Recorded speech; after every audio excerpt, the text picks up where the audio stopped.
지나간 시간들을 돌아보면은요, 우리는 참으로 하나님께 바라는 것이 많았던 것 같습니다. 여러분 그렇지 않습니까? 이렇게 해달라, 저렇게 해달라, 또 이것을 달라, 저것을 달라. 우리 기도가 보면 주시옵소서, 주시옵소서. 거의 대부분의 기도가 바로 그랬던 것 같습니다. 여러분들 그렇지 않습니까? 자, 생각해 보세요. 내가 드렸던 기도 가운데 대부분이 주시옵소서, 주시옵소서 아니었는지. 아마 저를 포함해서 여기 계신 모든 분들이 아마 그런 기도가 많았다, 이렇게 고백할 것입니다. 그래서 한 해를 마무리하면서 역으로 한번 생각해 봤어요. 역으로. 우리가 이렇게 하나님께 요구하는 것이 많은데, 그렇다면 하나님은 우리에게 무엇을 요구하실까? 역발상이죠. 그렇죠? 우리만 요구하는 게 아니라 하나님도 우리에게 요구하시는 바가 있을 것 아니겠습니까? 이것을 알아야 우리가 하나님을 더 잘 섬길 수 있겠죠. 그래서 오늘 본문에 나와 있는 이 말씀을 중심으로 해서 한번 이것을 생각해 보고자 합니다. 한 해를 마무리하면서 하나님이 우리에게 요구하시는 것이 무엇인지를 깨달아서 다가오는 새해에는 보다 더 하나님의 뜻대로 살아갈 수 있는 그런 시간들이 될 수 있기를 바랍니다. 오늘 말씀에 보면 크게 두 가지를 하나님은 요구하십니다. 크게 두 가지.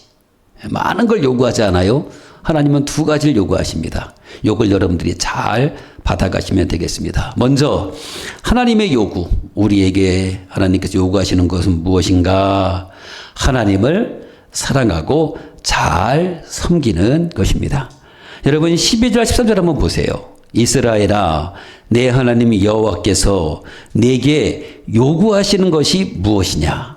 곧 내 하나님 여호와를 경외하여 그의 모든 도를 행하고 그를 사랑하며 마음을 다하고 뜻을 다하여 내 하나님 여호와를 섬기고 내가 오늘 내 행복을 위하여 내게 명하는 여호와의 명령과 규례를 지킬 것이 아니냐. 아멘. 좀 길게 읽었는데요.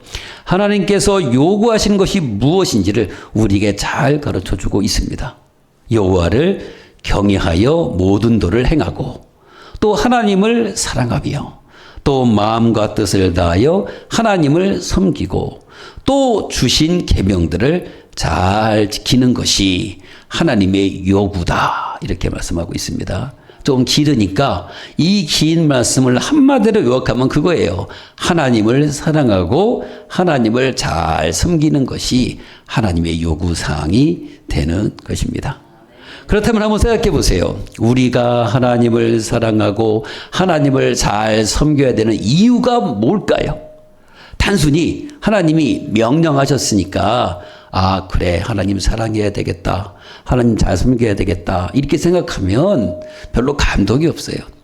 여러분 이유가 있어요. 우리가 하나님을 사랑해야 될 이유, 하나님을 잘 섬겨야 될 이유가 있는데 그 이유가 오늘 본문 14절 15절에 나옵니다. 이것도 읽어보셔야 돼요. 다시 한번 해보세요. 하늘과 모든 하늘의 하늘과 땅과 그 위의 만물은 본래 내 하나님 여호와께 속한 것이로되 여호와께서 오직 내 조상들을 기뻐하시고 그들을 사랑하사 그들의 후손인 너희를 만민 중에서 택하셨음이 오늘과 같으니라. 아멘. 하늘과 모든 하늘의 하늘과 땅과 그 위의 만물이 다 여호와 하나님께 속한 것이라 말씀합니다. 이 말씀은 뭐냐면 이 세상에 있는 모든 것들이 다 누구 거라는 거예요? 하나님의 소유다, 이렇게 말씀하는 것입니다. 당연히 우리들 또한 하나님의 소유가 되는 것입니다. 그래서 우리가 하나님을 사랑하고 하나님을 잘 섬겨야 하는 것입니다. 이 세상에 있는 것들 중에 하나님 것이 아닌 것이 없어요. 왜? 하나님이 창조하셨으니까요. 우리를 포함해서 이 세상에 있는 모든 만물들은 다 하나님의 것이다. 그러니 하나님을 사랑하고 하나님을 잘 섬겨야 되는 것은 너무나도 당연한 것입니다. 그리고 또 중요한 이유가 하나 더 있어요. 그게 뭐냐면 많고 많은 사람들 중에서 하나님께서 우리를 택하셨기 때문입니다. 여러분 지구상에 온 인류. 얼마나 많은 사람들이 있습니까? 근데 그 많은 사람들이 다 하나님을 알고 하나님을 믿고 하나님을 섬기고 있나요? 그렇지 않습니다. 사실은 온 인류 중에서 하나님을 알고 섬기는 사람들은 10%도 안 됩니다. 그러니까 90% 이상의 사람들은 하나님이 누구지도 모르고 또 알아도 섬기지도 않습니다. 그런데 우리들은 하나님을 알고 또 하나님을 섬기는 삶을 살고 있단 말이에요. 여러분, 하나님의 백성은요, 아무나 될 수 있는 것이 아닙니다. 노아가 만든 그 구원의 방주 있잖아요. 그 구원의 방주에 아무나 들어갈 수 없는 것처럼 하나님의 선택받은 사람만이 하나님의 백성이 될 수 있는 것입니다. 여러분, 이걸 꼭 기억하셔야 돼요. 우리가 그리스도인이 된 것은 이게 별 볼 일 없는 일이 아닙니다. 아주 특별한 일입니다. 정말 하나님께서 선택하셔서 우리를 불러주셨으니까 우리가 하나님의 백성이 된 것이지, 여러분, 이게 그냥 된 일이 아니다라고 하는 것입니다. 그렇게 볼 때 우리는요, 특별히 선택된 사람들이 되는 것입니다. 100명 중에 1명 하나님이 뽑으셨는데 그 뽑힌 사람들 중에 한 명이 바로 우리들이다라고 하는 것입니다. 택함 받은 우리들. 여러분, 하나님이 우리에게 베푸신 은혜가 얼마나 큰지 몰라요. 그러니 감사하면서 하나님을 더 사랑하고 하나님을 더 잘 섬겨야 되는 것입니다. 할렐루야. 그렇죠. 그렇다면 여러분, 좀 더 나아가보죠.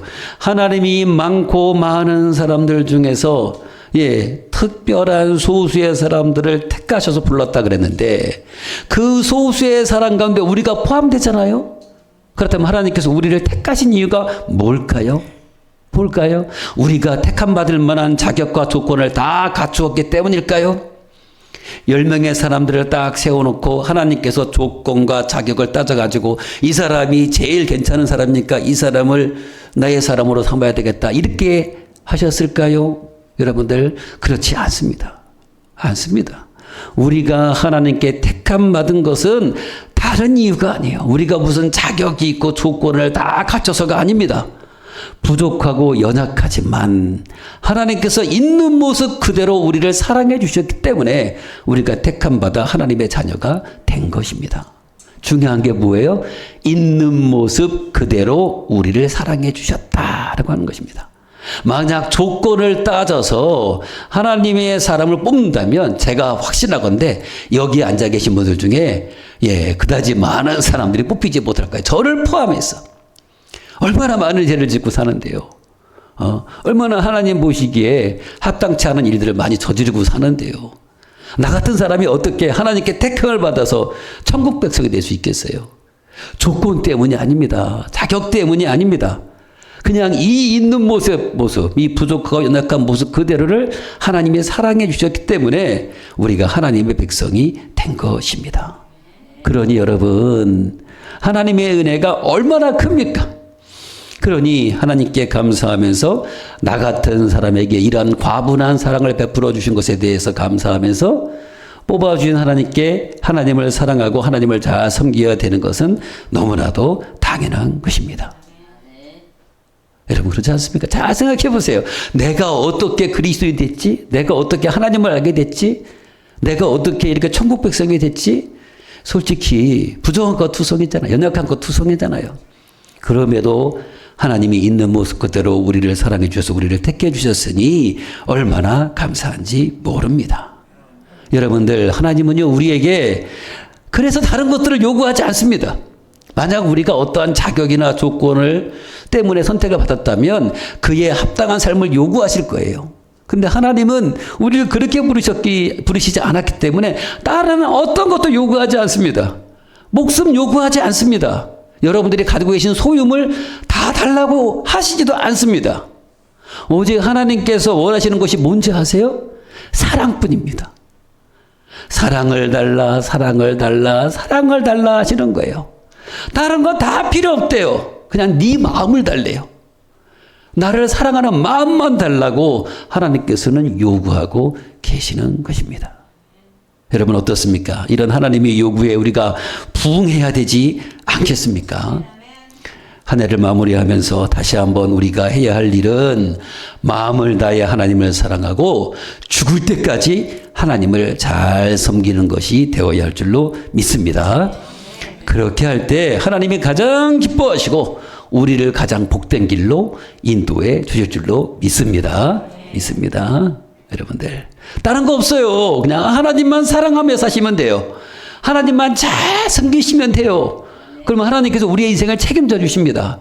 그리고 가장 좋은 길로, 가장 복된 길로 우리를 인도해 주실 줄로 믿습니다. 믿습니다. 첫 번째 뭐라고요? 첫 번째 하나님의 요구가 뭐라고요? 하나님을 사랑하고 끝까지 하나님을 잘 섬기는 것을 요구하고 계십니다. 두 번째 하나님의 요구가 뭐냐면요. 마음이 변화되고 겸손해지는 것입니다. 16절 말씀 보세요. 그러므로 너희는 마음에 할례를 행하고 다시는 목을 곧게 하지 말라. 아멘. 여러분들 하나님이 어떤 분이시를 아셔야 됩니다.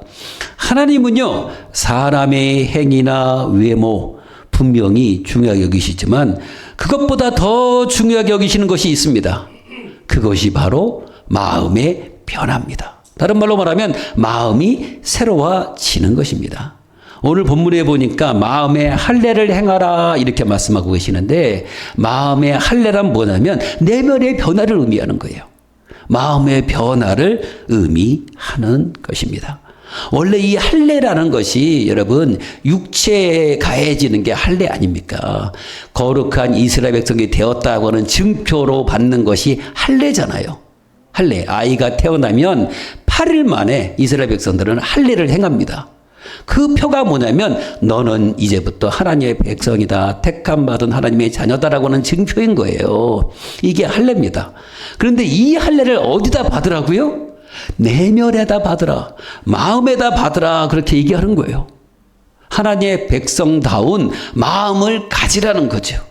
가지라는 거. 세상 사람들처럼 그런 마음 갖지 말고 성령의 역사하신 가운데서 변화된 그런 마음을 가지라. 이렇게 말씀하고 있는 것입니다. 그렇다면 여러분 하나님께서 우리에게 마음의 할례를 받으라 하시는 이유가 뭘까요? 이유가 뭘까요? 이유를 알아야죠. 몇 가지 이유가 있습니다. 몇 가지 이유가 있는데 세 가지만 말씀드릴게요. 먼저 하나님은요 우리의 겉모습보다 마음을 보시기 때문에 그렇습니다. 실제로 사무엘상 16장 7절에서 이렇게 말했어요. 사람은 외모를 보지만 하나님은 중심을 보신다. 여러분 그렇지 않습니까? 사람들은 다 외모를 봅니다. 그 사람의 배경, 겉모습, 가지고 있는 것들을 다 봅니다. 그렇죠? 그래서 제일 처음에 보는 게 뭐예요? 얼굴 보고, 몸 보고, 얼마나 많이 공부했는지, 직업은 뭔지, 살고 있는 집, 차는 뭘 타고 다니는지, 이런 걸 가지고 사람을 판단합니다. 그래서 좀 잘생기고, 품위가 있고, 또 좋은 직업 가지고 있으면 그냥, 잘 이렇게 새겨보려고 하고, 얼굴도 별로고, 옷차림도 별로고, 직업도 별로 그렇게 안 알아주는 일을 하면 그냥 별 볼일 않게 사람들을 대한다는 거죠. 이게 악한 사람들의 모습입니다. 우리 모두의 모습인 거예요. 누구 할 것 없어요. 다 그래요, 누구나. 근데 하나님은요, 사람처럼 외모로 사람을 판단하지 않습니다. 무엇으로 봐요? 중심, 그 사람의 마음을 보시는 거예요, 마음. 하나님은요, 마음의 중심을 꿰뚫어 보십니다. 그래서 사람은 사람을 속일 수 있어요. 얼마든지 속일 수 있어요. 괜찮은 척, 경건한 척, 거룩한 척 보이게 행할 수 있습니다. 그런데 하나님은 못 속입니다. 하나님은 그 마음에 그 사람의 중심을 다 읽고 계시기 때문에 이미 그가 무슨 생각을 하고 있는지 어떤 불순한 의도를 가지고 있는지를 다 아시는 거예요. 다 아시는 거예요. 그래서 쓸만한 사람을 하나님께서 쓰시는 것입니다. 실제로 여러분들 그랬잖아요. 하나님께서 다윗을 선택하실 때 사실 다윗의 아버지 이새에게는요 아들들이 굉장히 많았어요. 그래서 하나님께서 사무엘을 보내가지고 하나님이 선택할 사람을 이렇게 기름 붓게 하시는데 첫째 아들을 딱 보는데 누가 봐도 너무 잘생긴 거예요. 누가 봐도 이 사람은 지도자감인 거예요. 그러니까 모든 사람들이 하나님께서 이 사람을 선택하셨겠구나 그랬더니 하나님께서 그는 아니다 그러시는 거예요. 둘째 아들 지나가고 셋째 아들 지나가는데 하나님은 다 노하시는 거예요. 그러더니 막내, 지금 저 풀밭에 가서 양치고 있는 마지막 남은 그 아들을 오라 하시더니 이가 바로 내 마음에 합한 자다 하면서 그 다윗에게 기름을 부어서 이스라엘의 왕으로 삼았던 것입니다. 사람이 보면 첫째 아들이 왕이 될 만한 제목으로 보이는데 하나님은 그게 아니라는 거예요. 내가 중심을 보는데, 저 사람이 마음을 보는데 저 사람은 그릇이 아니라는 거예요. 여러분, 하나님은 마음을 보십니다. 마음을, 우리의 마음을. 그래서 마음이 중요한 거예요. 그래서 하나님께서 오늘 마음의 할례를 받으라고 하는 것은 그래서 그러는 거예요. 하나님 보시기에 합당한 마음으로 변화되어져야 된다라고 하나님께서 우리에게 요구하고 계시는 것입니다. 외모만 가꾸려고 여러분들 애쓰지 마시고 여러분들의 마음을 가꾸려고 애를 쓰세요. 이게 진짜입니다. 마음이 진짜입니다. 마음이. 하나님은 그걸 보고 그 사람을 판단하시는 것입니다.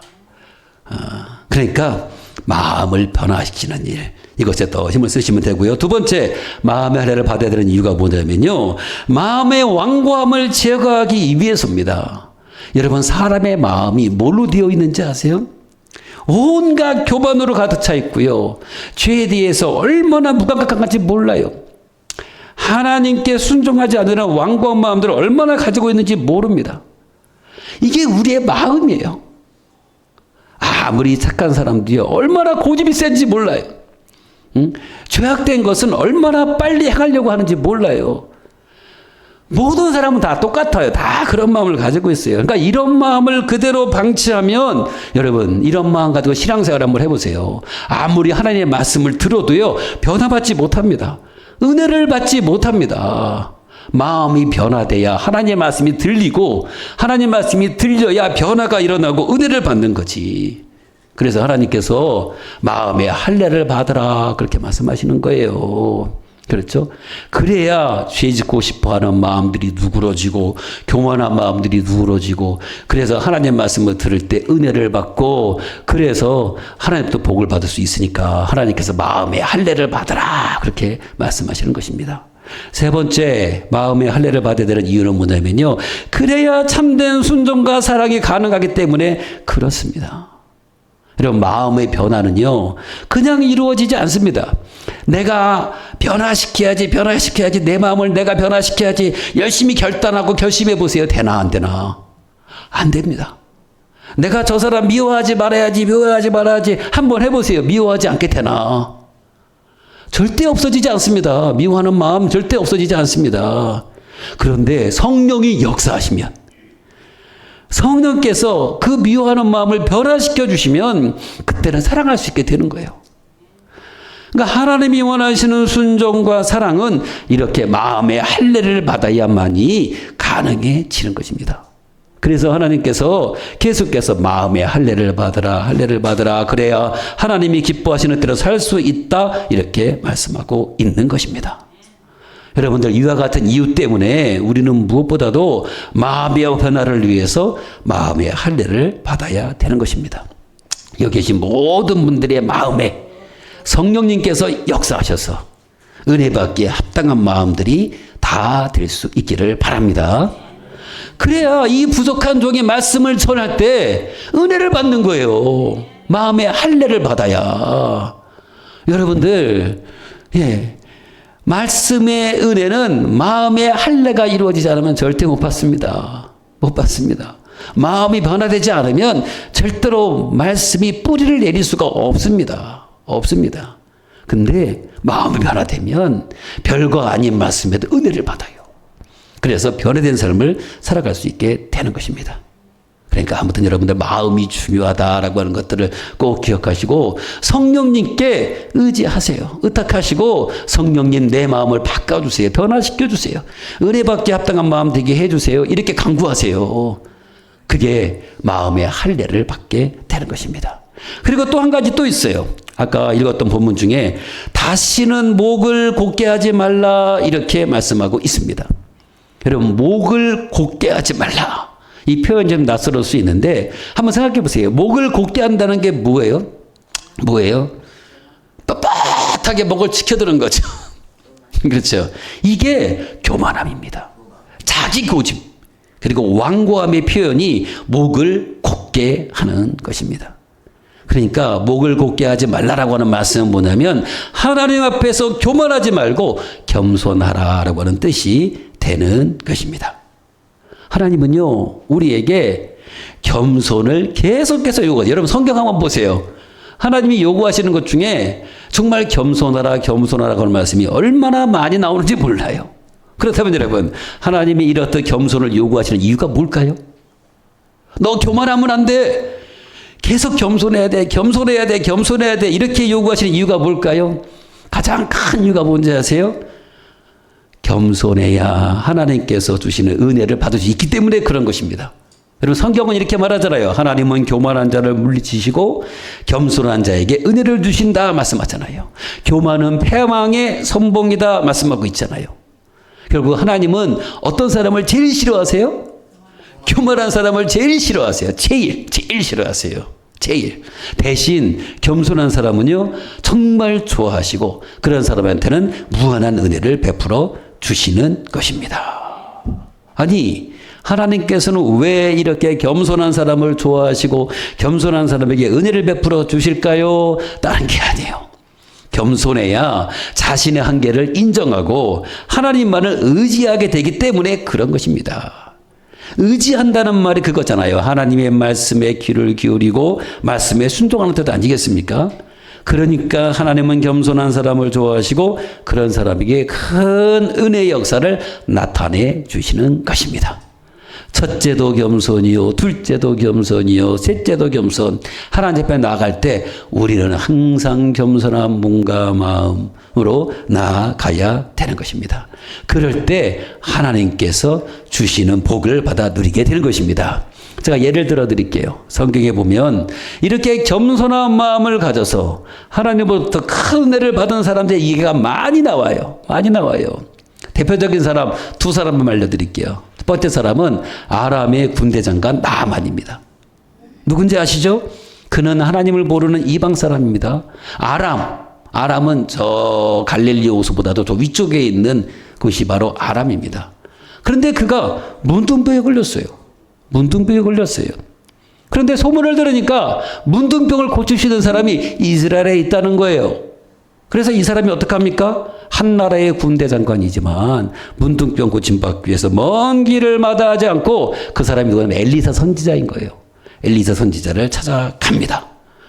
그런데 엘리사 선지자가 여러분 한 나라의 군대 장관이 자기를 찾아왔으면 어떻게 해야 됩니까? 한 나라의 2인자예요. 오늘날로 말하면 국무총리급인 거예요. 그 사람이 찾아왔으면 어떻게 돼요? 한 발로 찾아와서 극진히 영접하고 차도 대접하고 좀 그래야 될 것 아니겠어요? 근데 이 엘리사 선지자가 영접하기는커녕 내다보지도 않고요. 그냥 황당한 말 한마디를 딱 던지는 겁니다. 그것도 종을 통해서 요단강에 가서 7번 몸을 씻으라. 딱 이 말만 하는 거예요. 나와가지고 인사하고 융숭이 대접하고 차도 한 잔 주면서 군대 장관 나아만을 위해서 뭐 이렇게 해도 지금 못할 판에 그냥 문 앞에 따고 하던데 들어오는 소리도 안 해요. 그냥 종 한 명 딱 보내가지고 요단강에 가서 7번 몸을 씻어 이 말만 하는 거예요. 그러니까 이 나아만이 황당한 거죠. 내가 누군데 이 사람이 나를 이렇게 홀대하느냐. 그래서 화가 나가지고요 그냥 돌아가려고 했어요. 그때 한 신하가 그렇게 말합니다. 장군님, 병을 나을 수만 있다면 무엇을 못하겠습니까? 무엇을 못하겠습니까? 계속해서 나아만 장군을 설득한 거예요. 그러니까 결국 나아만이 신하의 조언을 듣고 어떡합니까? 자기 생각과 체면을 다 내려놓고 엘리사의 말대로 요단강에 가서 7번 몸을 씻었습니다. 그때 여러분 놀라운 일이 일어났어요. 그의 피부가 어린아이의 피부같이 깨끗하게 변화된 것입니다. 할렐루야. 여러분들 여기서 요단강 물이 약효가 있구나 이렇게 생각하시면 안 됩니다. 안 됩니다. 그에게 이런 놀라운 기적이 일어난 것은요 그가 하나님의 종의 말을 하나님의 말씀으로 듣고 자기 생각을 내려놓고 겸손하게 순종했기 때문에 그런 역사가 나타난 것입니다. 요단강 물이 뭐 엄청난 효과가 있네. 굉장히 좋은 약효가 있네. 이렇게 생각하시면 안 돼요. 한번 가서 목욕해 보세요. 낫나 안 낫나 피부병이 안 나요 안 나요. 베드로도 마찬가지 경험을 했습니다. 여러분 베드로 제자가 되기 전 베드로의 직업이 뭐였어요? 어부였어요. 어부. 아직 예수님의 제자가 되기 전에 그가 밤새 고기를 잡기 위해서 많은 노력을 기울였습니다. 그런데 한 마리도 못 잡았어요. 밤새도록 그물을 열어가지고 고기를 잡는데 한 마리도 못 잡고 허탕을 치고 돌아온 거예요. 아침에 돌아와서 그물을 이렇게 씻고 있는데 예수님께서 나타나셔가지고 베드로의 배에 올라가 예수님을 따르는 사람들 앞에서 말씀을 전하시는 거예요. 베드로는 별로 관심도 없어요. 그냥 그물이나 씻으면서 이렇게 있었던 거예요. 근데 말씀을 다 마치신 예수님께서 베드로에게 찾아오시더니 그러는 거예요. 베드로에게 깊은 데로 가서 그물을 내려 고기를 잡으라. 이렇게 말씀하시는 거예요. 여러분, 고기 잡는데 전문가가 누굽니까? 예수님이에요? 베드로예요? 베드로잖아요. 베드로잖아요. 고기 잡는 데 있어서 자기보다 전문가가 어디 있어요? 근데 이상한 사람이 나타나가지고 하는 말이 깊은 데로 가서 그물을 내려 다시 고기를 잡으라. 밤새도록 고기 잡기 위해서 애썼는데 한 마리도 못 잡았는데 그것도 얕은 물이 아니라 깊은 데 가서 그물을 던지래요. 여러분 깊은 데는 물고기가 없어요. 원래. 그러니까 베드로 입장에서는 황당한 일이죠. 그런데 베드로가 어떻게 하는지 아세요? 밤새 헛고생하고 돌아왔음에도 예수의 말씀에 순종하여 다시 배를 끌고 나가서 깊은 곳에 그물을 내렸습니다. 근데 여러분 놀라운 일이 일어났어요. 밤새도록 한 마리도 잡히지 않던 물고기가 그물이 찢어질 정도로 많은 물고기가 잡힌 거예요. 여러분 핵심 포인트가 뭡니까? 자신의 경험, 지식, 그리고 생각을 다 내려놓고 겸손한 마음으로 말씀에 순종하니까 하나님이 놀라운 역사를 베풀어 주신 것입니다. 이게 핵심인 거예요. 내 생각 내려놓고, 내 경험 내려놓고, 내 지식 내려놓고 겸손한 마음으로 하나님의 말씀에 순종하니까 하나님께서 이런 놀라운 역사를 이루어 주시더라라고 하는 것입니다. 여러분, 하나님은 겸손한 사람에게 이런 은혜를 베풀어 주시는 것입니다. 내가 누군데, 내가 얼마나 이거에 대해서 많은 걸 알고 있는데 나보다 더 아는 사람은 없어. 이렇게 교만해가지고 말을 안 듣고 자기 뜻대로 해버리면 여러분 하나님 역사는 나타나지 않습니다. 비록 내가 생각할 때 상황에도 안 맞고 내가 볼 때는 이렇게 해서 뭐가 되겠는가라는 생각이 들어도 하나님이 말씀하시니까 그래 겸손하게 그래 한번 따라보자 라고 하고 행하면 하나님이 함께 하심으로 역사가 나타나게 되는 것입니다. 여러분들 이런 삶 살아가시기를 바랍니다. 내 힘, 내 능력 의지하지 마시고 하나님께 맡기고 살아가세요. 하나님께서 모든 일을 이루어 주실 줄로 믿습니다. 하나님은 오늘도 우리의 마음에 이런 변화를 요구하십니다. 무엇보다도 은혜 받기에 합당한 마음이 되어야 되고요. 그리고 교만한 마음이 아닌 겸손한 마음으로 변화되어야 할 줄로 믿습니다. 그럴 때 하나님은 그런 사람들을 기뻐하시고 그런 사람들에게 은혜를 베풀어 주시며 앞에서 봤던 대로 놀라운 일들을 이루어 주실 것입니다. 사랑하는 성도 여러분, 하나님이 우리에게 요구하시는 것은 어려운 일이 아닙니다. 보세요 여러분, 하나님을 사랑하고 하나님을 잘 섬기며 겸손한 마음을 가지라 하지 않습니까? 다가오는 2020년도에는요 하나님께서 요구하시는 대로 순종하며 살아감을 통해서 보다도 하나님을 기쁘시게 하고 그로 인해서 복된 삶을 살아가는 모든 분들 다 될 수 있기를 예수님의 이름으로 축원합니다. 축원합니다. 기도하시겠습니다. 하나님 아버지의 은혜를 감사합니다. 그렇습니다. 내 생각, 내 지식, 내 경험만 가지고 살아서는 결코 하나님이 기뻐하시는 삶을 살 수도 없고 성공적인 삶을 살 수도 없습니다.